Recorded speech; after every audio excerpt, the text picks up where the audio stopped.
Pessoal da mídia, puder colocar para nós Marcos 6, 49 a 52. Temos pelo menos 3 versículos hoje para compartilhar a palavra do Senhor com os irmãos. Pedimos os irmãos, para evitar só algum celular que toque aí. Se irmãos puder colocar no VibraCal, tá? O teu celular, só para evitar. Onde está? Viu? É profético, já sabia, já estava profetizando já para o celular. Tá? O meu também aqui, nessa notícia. Tá? Então, os irmãos que puderem verificar os celulares, colocam o VibraCal, vai nos ajudar também bastante. Não? Marcos 6, 49 a 52. Hoje o Senhor quer trazer a nossa compreensão, quer trazer uma visão, pelo menos isso que Deus tem colocado no nosso coração, uma visão mais profunda. Som está dando microfonia, não? Está muito alto? Som. O retorno está muito bom. Para mim está excelente aqui tudo. Marcos 6, 49. Puder colocar, Felipe, por favor. 49. E a gente vai estar lendo, porque Deus quer nos dar compreensão, quer nos dar ciência. Marcos 6, 49. Mas quando eles o viram andar sobre o mar, Jesus estava andando sobre as águas, pensaram que era um fantasma e deram grandes gritos, os discípulos de Cristo, quando viram Jesus andando sobre as águas. Próximo versículo. Porque todos o viram e perturbaram-se, mas logo falou com eles e disse: tendo bom ânimo, sou eu, não temam. Próximo. E subiu para o barco para estar com os seus discípulos. E o vento se aquietou, e entre si ficaram muito assombrados e maravilhados, pois não tinham, e aqui que nós mais queremos ater, compreendido o milagre dos pães, ou da multiplicação dos pães. Antes, o seu coração estava endurecido. Mateus capítulo 16, versos 7 a 10. Mateus capítulo 16, 7 a 10. Eu também nem informei para o pessoal da mídia, peguei eles de surpresa. E eles raciocinavam entre si, falavam a boca que usa entre si, dizendo: é porque não nos fornecemos de pão. Jesus nos deu uma dura agora, porque a gente não veio com pão. Próximo versículo. E Jesus, percebendo isso, disse: por que razoais entre vós mesmos, homens de pequena fé, sobre não terdes fornecido pão? Próximo verso. Não compreendeis ainda, nem vos lembrais dos 5 pães para 5.000 homens, e quantos cestos levantastes? Nem dos 7 pães para 4.000, e de quantos cestos levantastes? Só até aqui. E agora, finalmente, nossa, quanto versículo, Isso aqui é culto de ensino? Mateus 14, 13. Mateus 14, 13. Primeira multiplicação dos pães. Temos que compreender. Deus nos trouxe para compreender. Deus te trouxe aqui para compreender. Para você entender. Para você ter ciência. A Bíblia diz que o justo é libertado pelo conhecimento. Tá? Então, pensando na minha versão aqui, Jesus ouvindo isso, retirou-se. Na minha versão diz assim: e Jesus ouvindo isto, retirou-se dali num barco para um lugar deserto, apartado. Jesus tinha ouvido que João Batista tinha sido decapitado. João Batista era a liderança espiritual de todo aquele povo de Israel que estava ali. Havia um grande avivamento e as pessoas se batizavam no batismo de João Batista, mas João Batista tinha sido decapitado por ordem de Herodes.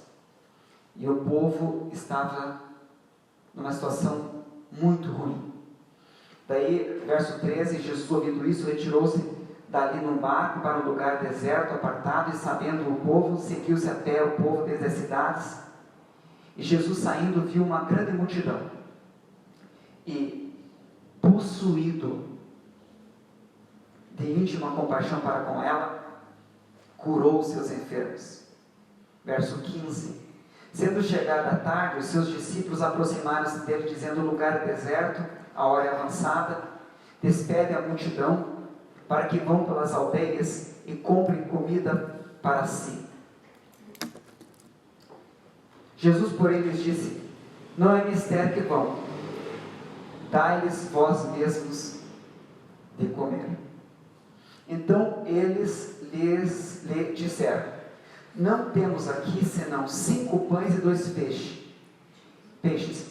E ele disse: traga-me. Tendo mandado que a multidão se assentasse sobre a erva, tomou os 5 pães e os 2 peixes, e erguendo os olhos ao céu, os abençoou, e partindo os pães, deu aos discípulos, e os discípulos deram à multidão. E comeram todos, e saciaram-se, e levantaram-se ainda dos pedaços que sobejaram 12 cestos cheios. E os que comeram foram quase 5.000 homens, além das mulheres e das crianças. Grande milagre de Jesus, grande milagre do Senhor nesse texto. Mas acima desse milagre aqui, é o que Deus nos tem chamado nesses outros 2 textos que ampararam esse texto aqui antes, em Marcos 6,49, que eles não tinham compreendido o milagre dos pães, esses milagres aqui, tanto da primeira como da segunda multiplicação dos pães. E em Mateus 16, novamente, eles estavam preocupados com o pão, que Jesus tinha mostrado que esse não era problema, porque ele multiplicava pães e peixes, tudo o que eles precisaram, sempre Jesus supriu de forma abundante. Todos esses textos é para chegar à mensagem que nós temos hoje, cada um de nós que temos aqui, porque tudo que foi escrito na Bíblia foi escrito para nosso ensino, para que pela paciência e consolação das Escrituras tenhamos esperança. Então nós temos que, e é o que Deus quer internalizar em nosso coração, entender a natureza dos milagres de Deus, a natureza das ações de Deus para a nossa vida. Nós temos que ter uma visão mais profunda do milagre de Deus e das ações de Deus. Nós temos que ter uma visão mais holística, que abarque muito mais do que nossos olhos podem ver. Nós temos que ter uma visão maior das ações de Deus para a nossa vida. Gente, quando você vai ver os milagres na Bíblia, na palavra do Senhor, você vai ver, por exemplo, o cego de Jericó. Não chega lá e diz o texto dos evangelistas: Jesus chegou em Jericó, e o cego de Jericó estava lá, e Jesus vai e cura o cego de Jericó, simplesmente. Por quê? Um enorme texto, informando tantas realidades. Não é o milagre mais importante? Não é o milagre que a gente visa? Não é o milagre que é o top? Que o cego veja. Se fosse eu que tivesse escrito, eu teria colocado ali. E Jesus chegou lá, e estava um cego, e daí Jesus tocou, e o cego foi curado, e daí eu repetia. E eu, não, mas o cara era cego, ele não via. E daí eu usava uma série de repetições para dizer o cara era cego, eu ficaria concentrado no milagre. Mas você não vai ver isso nos evangelhos. Um longo texto em que o cego de Jericó estava clamando e clamava cada vez mais. Você vê quantos detalhes para finalmente o cego vir até a presença de Jesus. E daí no texto do cego de Jericó, Bartimeu, por exemplo, fala do nome dele, que era Bartimeu, fala da multidão, que a princípio dizia que era para ele se calar, e depois a mesma multidão diz para ele ter bom ânimo. Por que tantos detalhes?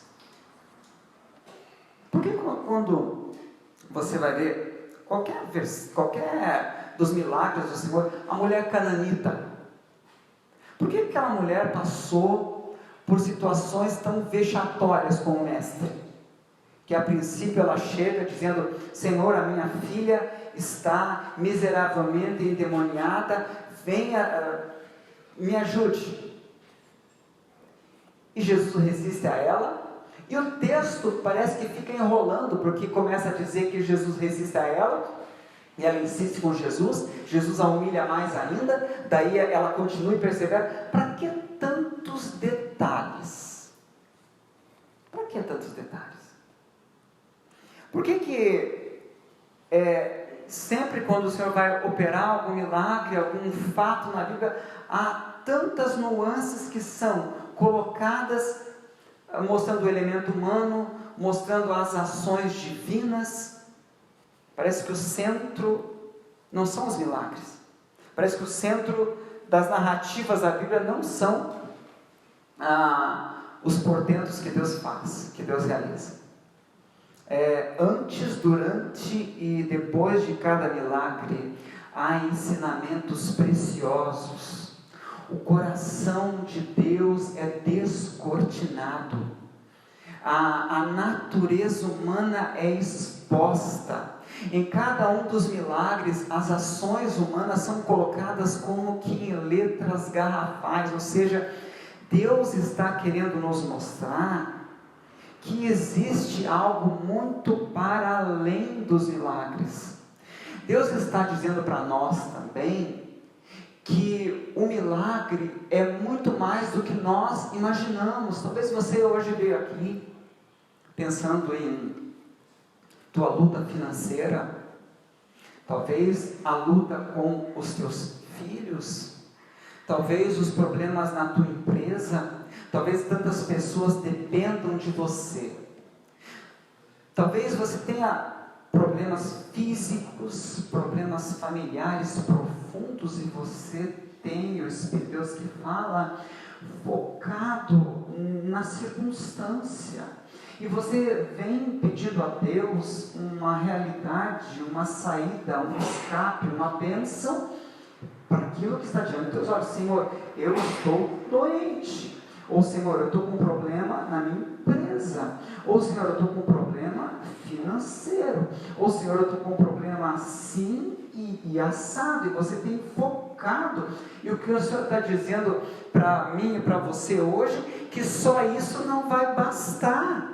O Senhor hoje está dizendo para você: eu tenho que agir na tua vida infinitamente mais do que você pensa ou deseja, ou ir além do que teus olhos podem ver, porque o meu milagre é completo, porque o meu milagre é para o futuro, porque o meu milagre ele é hoje, mas ele te vê para daqui a 10 anos, para daqui a 20 anos. O meu milagre contempla o orbe da tua família. O meu milagre vai atingir as futuras gerações. O meu milagre quer ir muito mais profundo no teu coração, mostrando o quanto eu sou Deus, para que você me ame mais e tenha um maior relacionamento comigo e me entenda mais os teus. O meu milagre, ele quer atingir muito mais a tua vida. O meu milagre quer atingir as gerações. O meu milagre quer fazer você se aproximar de mim. O meu milagre é muito além daquilo que você pede. O que você pede é uma cura, o que você pede é uma resolução de um problema financeiro, enquanto eu quero trazer na tua vida uma revolução.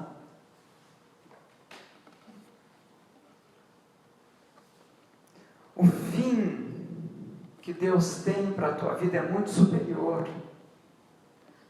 O centro das narrativas não é o milagre, porque nós analisamos nossos problemas como isso que vem estar diante de nós, e daí, Senhor, eu quero que isso seja resolvido logo, mas as raízes de muitas doenças estão cravadas em problemas emocionais, a raiz de muitos problemas financeiros estão calcadas em problemas espirituais, perseguições espirituais. Quando a pessoa vê vultos, Quando a pessoa se sente mal e não sabe por que está sentindo aquilo, a pessoa vai para a sua empresa ou está na sua empresa e começa a sentir um peso espiritual estranho, começa a se sentir mal. Ela ora, ela trabalha pela sua empresa, ela ora pela sua empresa, ela se esforça pelo seu trabalho e as coisas não andam. Daí ela pede na sua simplicidade: Senhor, resolve os problemas da minha empresa, Senhor,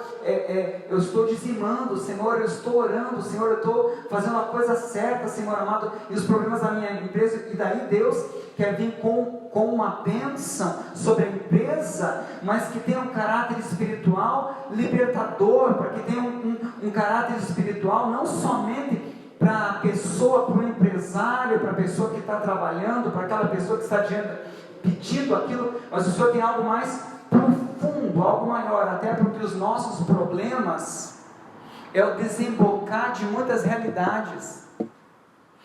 Problemas de doença, na sua maioria, é o desembocar de muitas realidades de estresse emocional, problemas de alma, problemas espirituais. Então você está lidando com os seus problemas, você tem que entender que é o orbe, o conjunto de uma série de situações que vem muitas vezes lá da tua infância, vem redundando nos problemas que você está tendo aqui. Você está tendo problemas com filhos, mas esse problema com o filho que você tem, que você não conseguiu abraçar o teu filho, a Bíblia fala no Salmo 2, beija o teu filho, você não consegue. Daí o teu filho tem uma vida louca, uma vida rebelde, porque toda rebeldia é um pedido de amor. Mas por que eu não consegui ministrar na vida do meu filho, ser um canal de Deus para a vida do meu filho, ser um exemplo na minha família? Por causa que lá atrás você recebeu só dificuldade dos teus pais, que receberam também só limões dos pais deles. Então Deus não pode de forma irresponsável resolver um problema cujas raízes são mais profundas. Então o que Deus faz? Ele responde de uma forma mais profunda, mais holística, mais completa. É por isso que os evangelistas não narravam: Jesus foi e curou, Jesus foi e abençoou. Porque o Deus com que nós trabalhamos, Ele é muito mais profundo. Quando você vai ver os milagres na Bíblia, Jesus chega na casa dele, ele tem a sua casa destelhada em Cafarnaum.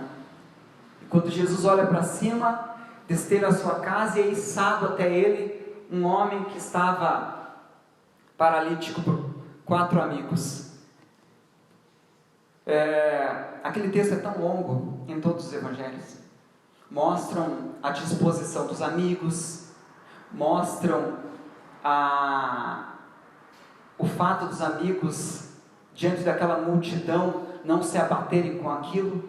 O texto mostra o coração empedernido das pessoas, porque está aquele paralítico lá, porque as pessoas não abriram espaço para o paralítico, até era Jesus e Jesus ser curado. Todos esses detalhes, para nós, para a gente entender as coisas. E quando aquele paralítico em especial chega até ali a Jesus, Jesus não chega e simplesmente chega assim: paralítico, seja curado. Jesus chega para o paralítico: filho, os teus pecados são perdoados. Se eu tivesse ali, antes de Pedro, eu falava: hello, Jesus, o cara está paralítico. Mas o nosso Deus é o Deus que vai na raiz. Por que ele estava paralítico? Por causa do pecado. Nosso Deus, hoje você que chegou com o teu coração saindo pela boca por causa de problemas com filhos, você que chegou aqui com problemas financeiros, problemas existenciais tão difíceis que você não tem um ombro amigo para contar, problemas tão entruncados que você não sabe nem por onde vai começar, problemas tão difíceis que lidar que você não tem como chegar para tua esposa e explicar para ela ou para o teu esposo e analisar todas essas realidades, todos esses milagres. Saiba, Deus tem uma solução que vai muito além do que você pede ou pensa. É Paulo apóstolo que dizia que o meu Deus, Ele responde infinitamente mais do que pedimos ou pensamos, segundo o seu eterno poder que em nós opera. Deus te trouxe aqui para dizer para você: eu conheço não só o teu problema, eu conheço a raiz dos teus problemas, eu conheço o teu futuro, eu quero usar o teu problema para a glória do meu nome. Eu vou usar esse problema para te aproximar de mim. Eu vou usar essa circunstância adversa para te converter cada vez mais. Eu vou usar essa situação tão difícil, tão atroz, tão complicada, para que você seja mais cheio da minha presença. Eu vou usar essa circunstância que te é difícil para atingir também a tua família, para te dar bênçãos em outras áreas, que você também está precisando de bênçãos em outras áreas. Hoje o Senhor nos está dizendo para nós, porque João, nos evangelhos, no evangelho de João, ele nunca chama o milagre de milagre, ele chama de sinais. A palavra no grego é semeion, é como uma tabuleta, uma seta, que está indicando alguma coisa maior, alguma coisa mais profunda. Então, essa é a grande pergunta. Os discípulos não compreenderam o milagre. Nós talvez não estamos compreendendo as ações de Deus, os milagres de Deus, a provisão de Deus. Por que Deus, de uma forma sistemática, numa área da tua vida, Ele cada vez mais naquela área, Ele tem somado, Ele tem acrescentado, Ele dado mais. Mas naquela área que você tanto tem sofrido, tanto tem doído o teu coração, o Senhor não tem operado. Deus diz: mas, poxa, eu gostaria de pegar um pouquinho dessa área que eu tenho de sobeja, essa área talvez financeira, essa área talvez de saúde, e tirar e dar nessa outra área, com o relacionamento com meu filho, que é difícil, ou relacionamento com a minha família, ou essa questão entroncada do coração dos meus, estarem com o coração tão empedernido, tão difícil, e o Senhor não está convencendo eles do pecado, da justiça e do juízo. E essa é uma obra que só o Espírito Santo faz. E por que o Senhor não está realizando isso? Isso está me matando. Talvez você esteja aqui, é que assim como os discípulos, nós todos temos que compreender, que Deus hoje nos faça entender que por trás dos atos de Deus existe muito mais que a bênção e que a resolução do problema. Que Deus nos faça hoje ver que existem muitas outras bênçãos maiores, superiores, poderosas, que desde já nós temos recebido, enquanto aguardamos na expectativa dessa que tanto dói o teu coração. Mas hoje o Senhor te trouxe aqui para dizer que Deus não vai simplesmente te responder com um sim mero, atendendo uma bênção que você quer, porque Deus hoje te trouxe nesse lugar para dizer que eu quero uma cura completa, não apenas uma cura que abarque o teu corpo, mas que envolva a tua alma, que atinja o teu espírito, que faça teu joelho se dobrar na minha presença, que aqueça o teu coração na tua família, que gere em você um beijo quente pela tua esposa, que um abraço firme no teu filho, uma bênção tão portentosa que finalmente você receba dos teus aquele abraço apertado do irmão, aquela verdadeira amizade que você tanto está precisando.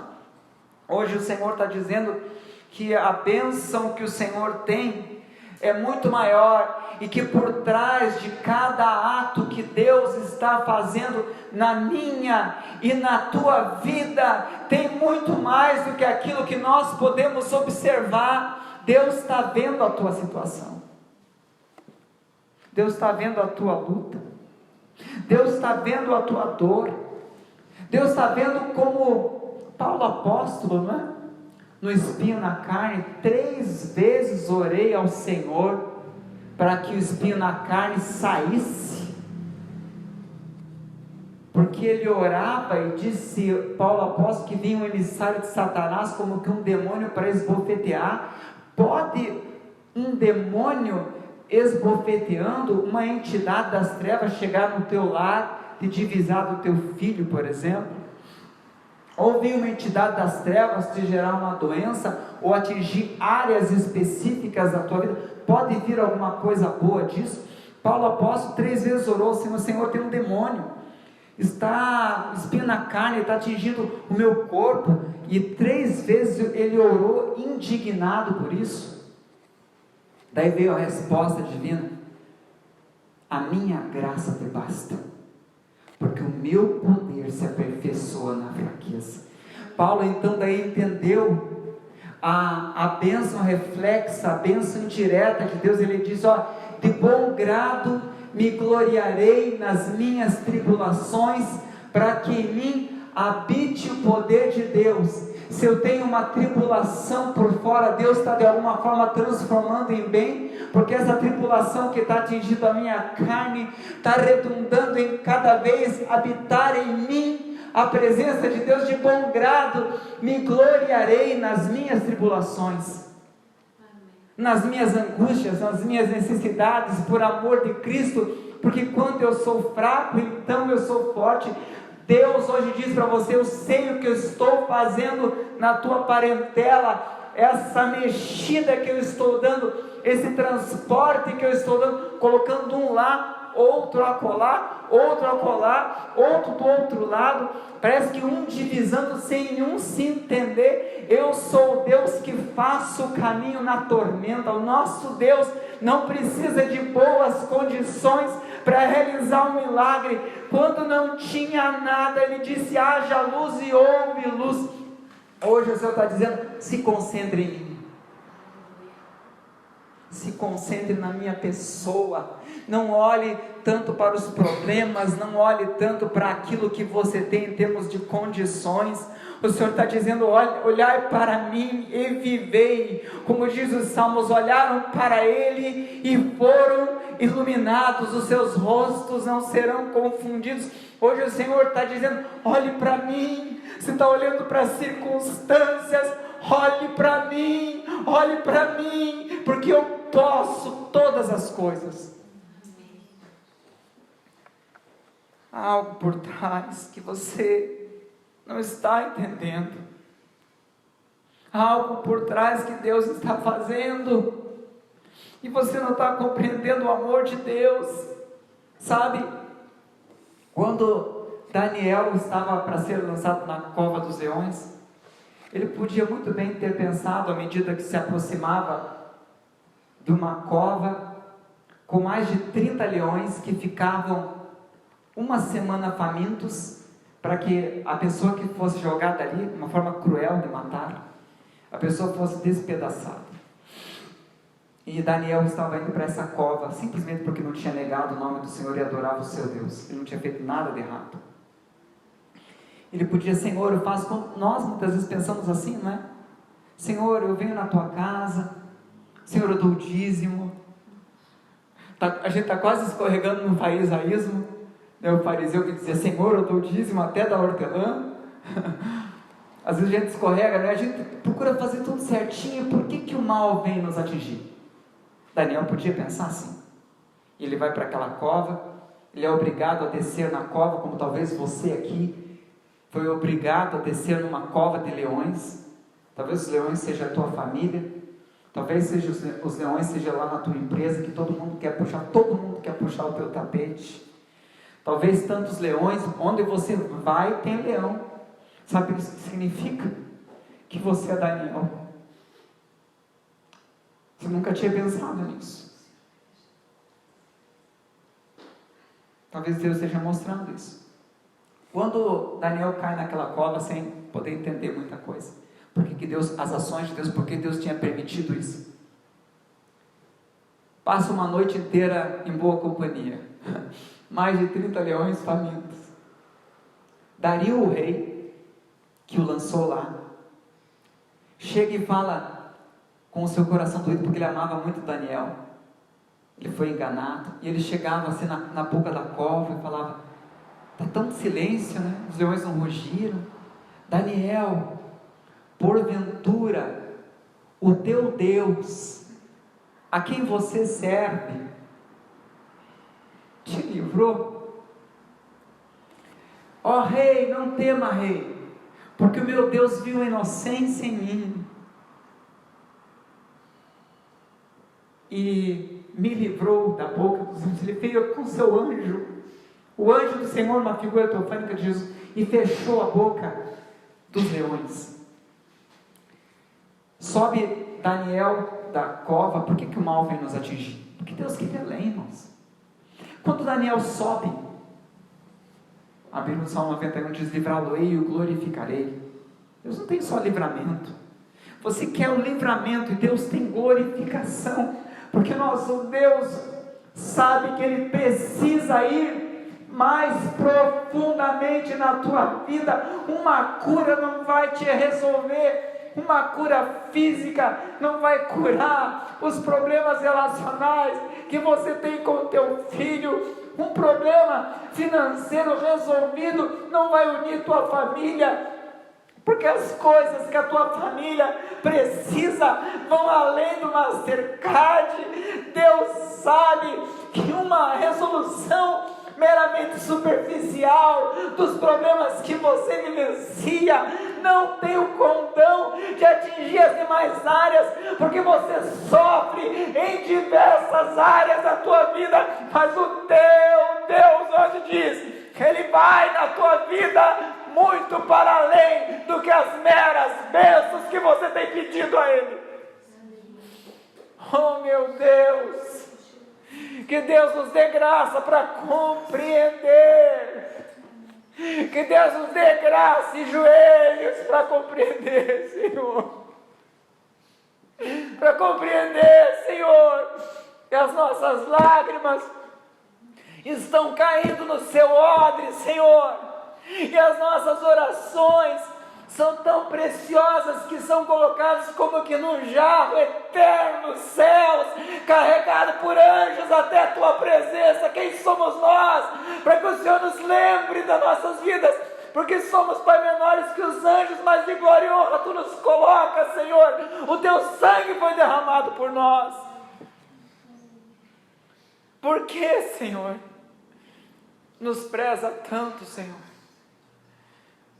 Daniel, talvez ele pediu: Senhor, me livra dos leões. Será que era só isso que Deus ia fazer?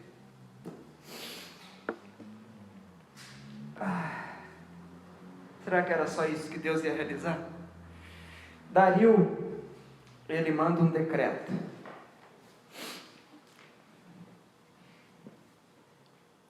Que todos respeitem o Deus de Daniel.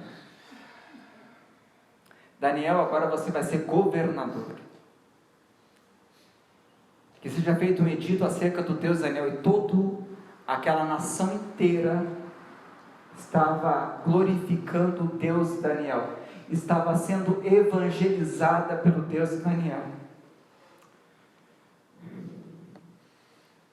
Deus tem muito mais para nossas vidas. Deus depois vai fazer, ou até antes fez, com Nabucodonosor. Estava esse Nabucodonosor para lançar 3 judeus que não quiseram se dobrar diante da sua estátua.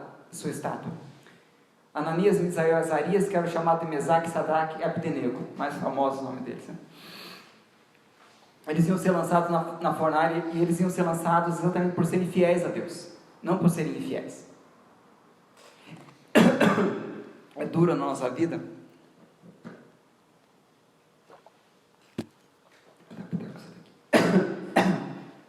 Quando a gente faz tudo certo e as coisas começam a dar errado.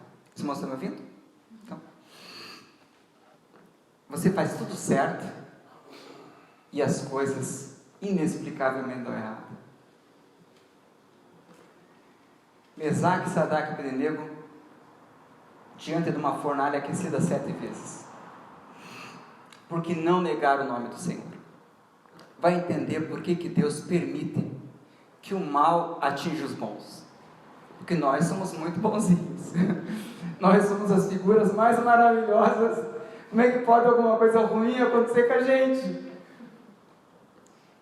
E lá vai Mesaque, Sadraque e Abdenego para fornalha, não tem jeito. Quando são jogados lá, as cordas que os prendiam pelo poder do fogo são queimadas, e eles nem acreditam que eles estão tão bem, até que eles veem a figura impávida do quarto homem. Porque talvez eles tenham pedido assim: Senhor, nos livra, né? A gente não quer morrer. Quem quer morrer e ainda queimado de uma forma tão cruel? Mas Deus é um Deus para além. E esse Deus para além faz Nabucodonosor vê-lo.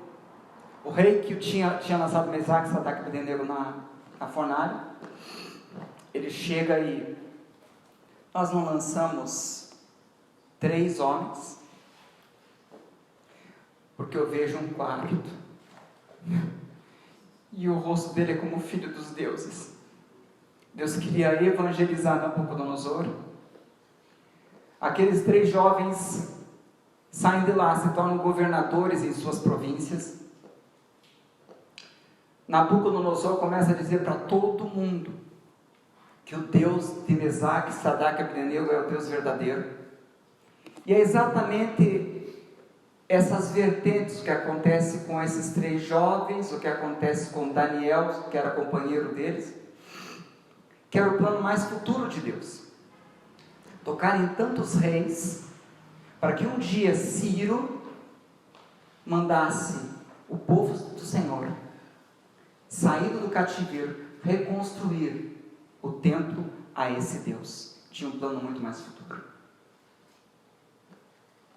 Deus quer dizer para nós hoje: por trás dos sofrimentos que cada um de nós está passando agora. Hoje você veio e se assentou nesses bancos sofrendo, meu irmão. Hoje você passou por desprezo. Hoje você passou por: você não é bom o suficiente. Hoje você passou por levar na cara: você não tem competência. Hoje você passou por apertos e por silêncios de Deus. Sabe, quando José do Egito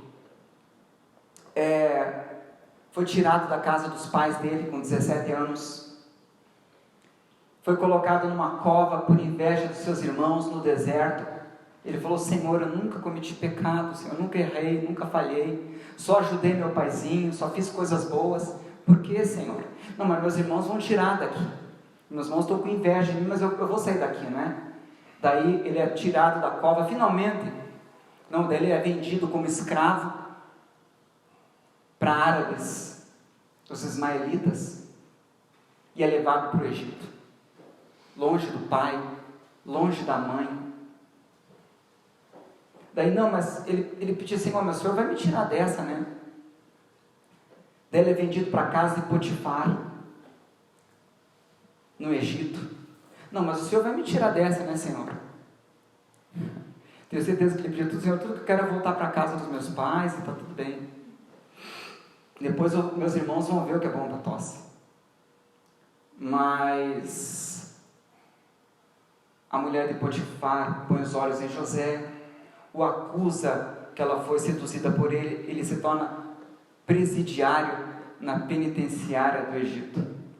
Não tinha mais um homem estável. Tudo aquele rapaz, ele tinha feito tudo certo, e 17 anos tinham passado de sofrimento, o afastando cada vez mais da sua família. Como nós sabemos na história, Deus faz daquele jovem, agora com 34, governador do Egito. 17 anos se passaram. E no final, quando seus irmãos vão novamente, estão diante dele, lá no capítulo 50 de Gênesis, ele fala: vocês, na verdade, intentaram o mal contra mim, mas Deus transformou esse mal em bem, para conservar-se Muita gente convida. Por trás do meu sofrimento, quanta gente vai ser atingida, quanta gente não vai morrer. Como o nome de Deus vai glorificar. Não é só isso. O nascedouro da nação do Senhor se deu depois de José. Aqueles 17 anos de sofrimento dele foram por causa daquilo que Deus tinha para fazer, do plano por trás, que não estava vendo, muito sublime, muito maior, muito tempo depois. Gente, isso não é apenas história da Bíblia, desses homens, porque em todos esses homens sempre tem algo maior. Você vai ver Jeremias sofrendo, e como Jeremias foi fundamental, todo o sofrimento dele para resgate da sua nação, para sustento da sua nação. Mesmo depois que Jeremias morre, os escritos de Jeremias são usados por Deus. O que você está passando de sofrimento? Teve uma cidadã da Alemanha, uma crente fiel, logo no tempo da guerra, Segunda Guerra Mundial. Quando iniciou a Segunda Guerra Mundial, a nação alemã é tão forte, mas essa cristã devota ao Senhor na Alemanha foi despejada da sua casa. E ela ficou tão pobre que ela teve que sair da Alemanha. E ela foi para a Suíça e ficou lá. Segunda Guerra se torna mais intensa. Ela morava em Berlim. E era uma casa linda, um lugar lindo. Só que ela agora está na Suíça, não entendendo por que Deus fez aquilo. A Segunda Guerra destrói toda a Alemanha.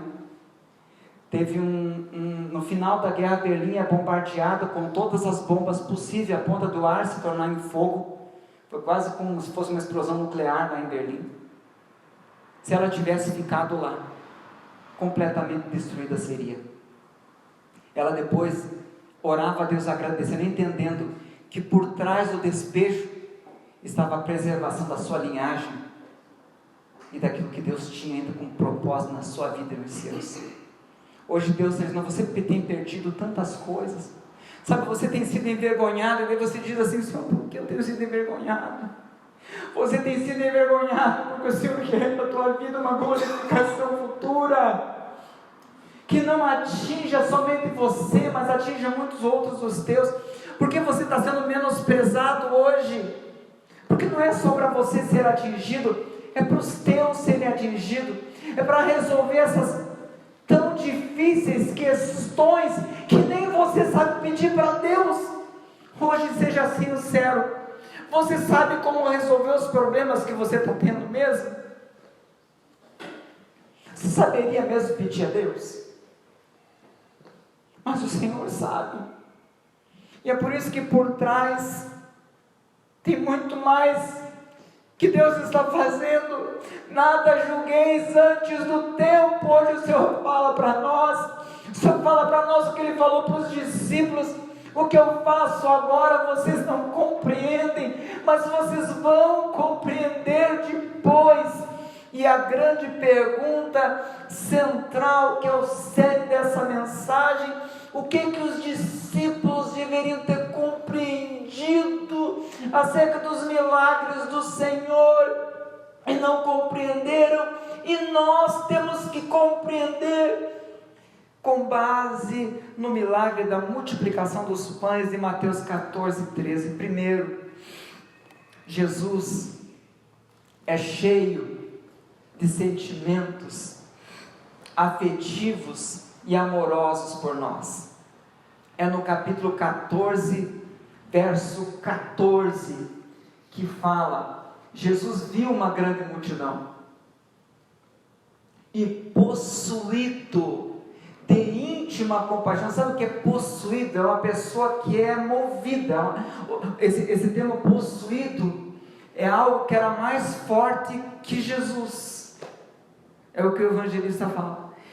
O amor que Deus tem por nós não pode ser medido. Poderá uma mãe esquecer-se do filho que mama, que está sendo amamentado por ela? Se esquecer dele, eu tenho um amor maior do que mãe.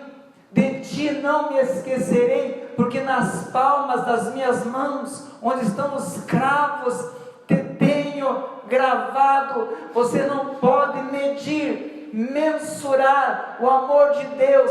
Mas em João 3,16 diz que Ele é tão grande, que Deus amou o mundo de tal maneira que deu o seu Filho unigênito, para que todo aquele que nele crê não pereça, mas tenha a vida eterna. Deus nutre amor, afeto, carinho por você. Ele é possuído de íntima compaixão para você, e é por isso que Ele age como está agindo. É por isso que Ele muitas vezes não faz o que você deseja. É por isso que muitas vezes Ele te tolhe, é por isso que muitas vezes Ele permite situações difíceis na tua vida, porque Ele hoje fala para a tua vida que Ele é movido por íntimo e perfeito amor por tua vida. Jesus é cheio de sentimentos, Jesus é movido de íntima compaixão. Nós nos movemos pelo que sentimos, muito mais, e o nosso Deus também. Os sentimentos de Deus são tão vivos e tão ricos por nossas vidas, que nós não compreendemos esse amor de Deus. Deus intensamente ama você. Você se sente desprezado, descuidado, pouco amado por tantas pessoas. Você não sente um amor verdadeiro. Parece que cada abraço, cada gesto de carinho, cada afago, cada conforto que as pessoas tentam dar para você, você não sente aquilo como verdadeiro. Mas Deus hoje fala para você: por você eu tenho entranhas de amor, por você eu tenho um amor tão tremendo, tão forte, tão glorioso, tão puro, tão verdadeiro. Deus é cheio de sentimentos por nós, e Ele vê essa multidão. Outra coisa que esse texto nos ensina é que Deus nos vê, porque Ele viu uma grande multidão. Então hoje o Senhor está dizendo para você: eu estou te vendo, e quando eu te vejo, eu te amo. Viu uma grande multidão e foi movido de íntima compaixão. Ele nos vê e Ele nos ama. Ele é apaixonado por nós, e muitas vezes a gente se sente um lixo. Nós nos sentimos de acordo com o que as pessoas falam para nós, e o nosso Deus é cheio de sentimentos vigorosos, de amor, misericórdia, afeto, carinho, disposição de caminhar com você, de estar com você, apesar das tuas falhas. Ele te ama, não pelas tuas falhas, ou pelas coisas erradas que você fez. Ele continua te amando vigorosamente. Hoje tem uma palavra do Espírito Santo para nós, para nos dizer o quanto esse nosso Deus nos ama. Não nos trata segundo os nossos pecados, não nos retribui segundo as nossas iniquidades, mas como um pai se compadece dos seus filhos, Ele se compadece de nós, porque Ele é cheio de sentimentos. Ele nos vê, possuído de íntima compaixão, íntimo sentimento. É assim que Ele nos vê. Ele sabe que muitas vezes nós estamos como essa multidão, como ovelhas sem pastor, perdidos, sem norte. Você veio aqui sem norte?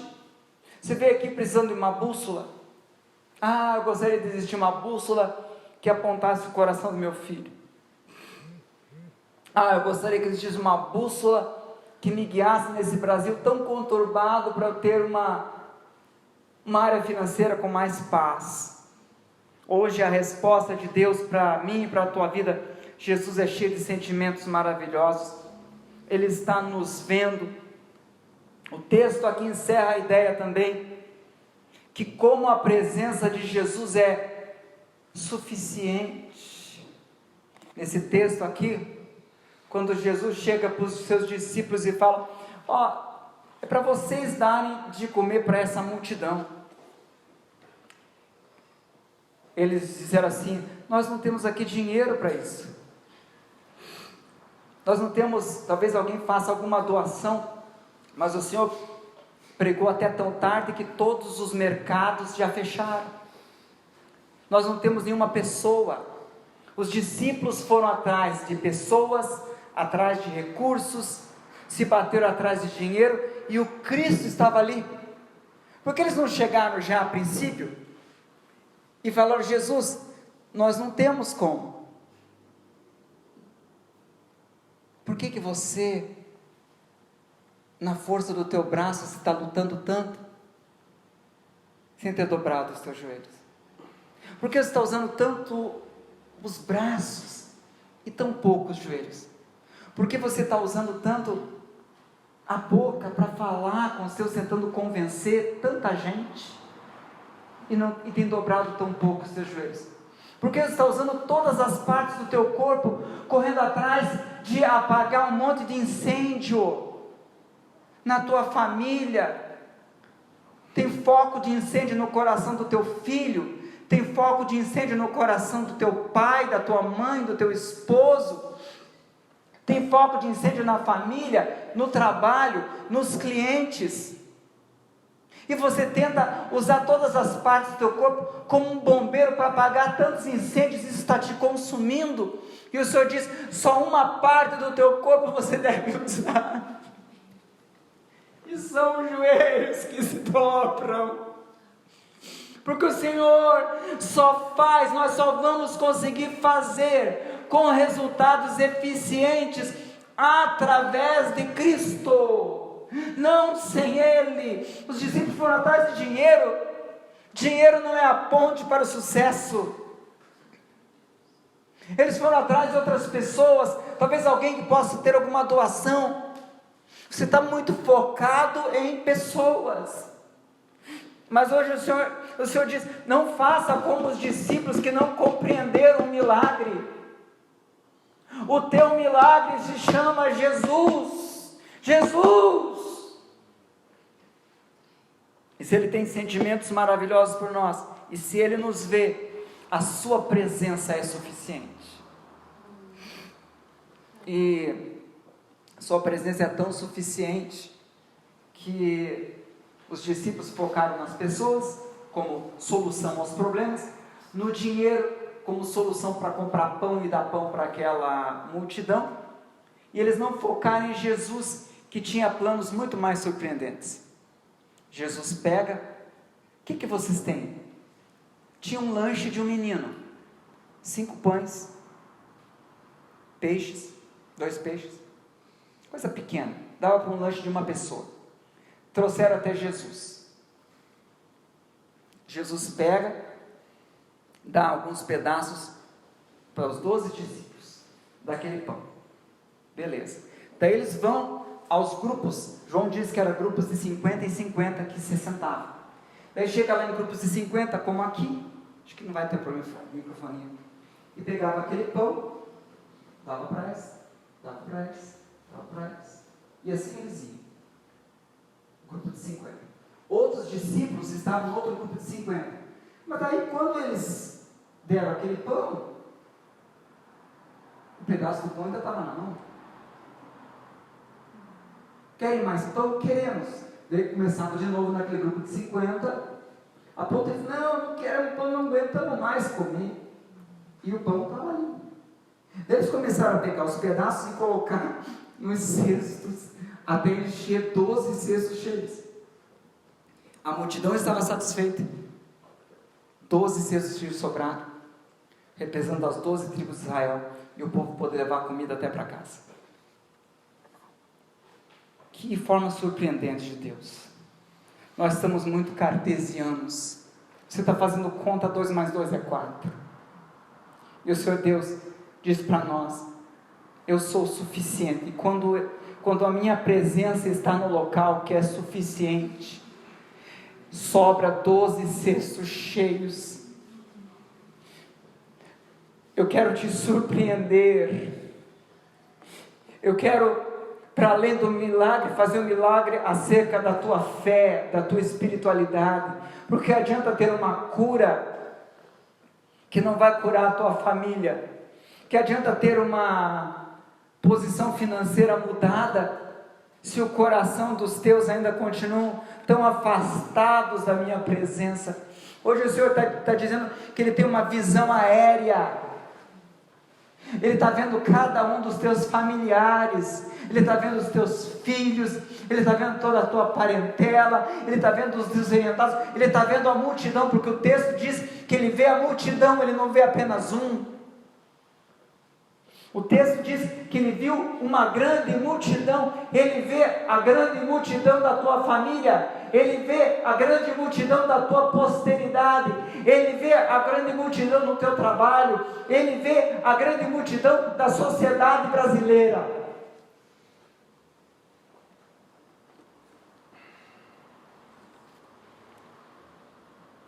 Esse texto nos revela dos sentimentos do Senhor, da visão do Senhor, para além daquilo que nós vemos e pensamos. Tem muitos outros milagres gloriosos, um Deus que olha por nós. Quem tem Jesus tem tudo.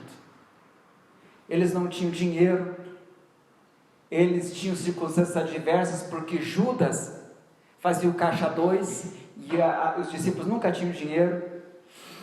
Quais são as condições adversas que você tem? Talvez seja que nem esses discípulos aqui. O pouco recurso que tem é roubado. A multidão é tão grande, as tuas necessidades, somado a isso, os seus recursos são tão pequenos e ainda são surrupiados. Tudo isso os discípulos vivenciaram. E tudo isso estava nos auspícios, no controle, diante da visão de Deus. Você acha que Deus não está vendo a pessoa que você está dizendo, poxa, mas será que ninguém na minha família está vendo o que essa pessoa está fazendo? Será que ninguém aqui na empresa está vendo que essa pessoa está roubando? Tem alguém que está vendo. Tem alguém que vê a multidão. Ele não vê uma coisa só. O texto diz, ele viu a multidão. Ele não vê uma coisa só. É um Deus multifacetário. Não só é um Deus multifacetário, porque é um Deus cirúrgico. Ele vê a multidão, toda a multidão é abençoada, mas Ele faz isso com uma coisinha tão pequena, 5 pães e 2 peixes. E resolve o problema da fome. E aqueles discípulos, e tantas áreas ali foram afetadas, tantas realidades. Eu fico pensando aquela multidão indo para casa. Esse homem só pode ser o Messias. Ele tinha 5 pães e 2 peixes. Nós tínhamos 5.000 só de homens, com mulheres com certeza mais de 20.000. Eu estou trazendo pão aqui da padaria de Jesus para casa. Quer dizer, outras pessoas foram atingidas quando aquelas vidas chegaram no lar. Isso é para a tua vida hoje, né? Você veio aqui hoje,